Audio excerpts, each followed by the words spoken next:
Bienvenue à la promesse du jour. En tant que pasteur, il m'arrive de temps en temps de participer à des funérailles. Lorsqu'on participe dans les funérailles d'une famille qui est chrétienne, on voit la différence lorsque je dois participer parfois lors d'une funéraille où la personne qui est décédée avait sollicité mes services avant d'être décédée, avant de mourir, mais la plupart de la famille ne le sont pas. Il y a une énorme différence. Sache que cette différence, on le voit par rapport à la façon dont on accueille, si on peut dire accueillir, la perte d'un être cher. Surtout si c'est la perte d'un être cher qui était encore jeune. Mais c'est compliqué. Je vais partager avec toi une promesse que se retrouve dans Matthieu chapitre 5, verset 4. Je vais lire dans la version Parole de vie.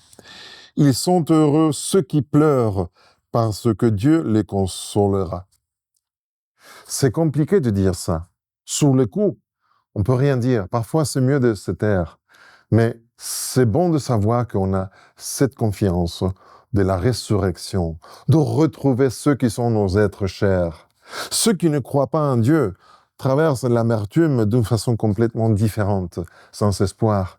Et c'est vraiment compliqué d'encourager une personne qui suive ce cheminement. Alors, je t'invite, si tu ne connais pas, qu'est-ce que la Bible dit par rapport à ce qui se passe lorsqu'on décède, lorsqu'on meurt, pour que tu retrouves de l'espoir. C'est une promesse que Dieu nous a faite, de retrouver ceux qui sont partis. Et c'est là que Dieu va accomplir cette promesse. Dieu va nous consoler ce jour-là. Alors, si tu connais quelqu'un, partage cette promesse avec cette personne qui traverse des moments difficiles. Ça, c'est la promesse du jour. Je suis Pedro Torres. Que Dieu te bénisse.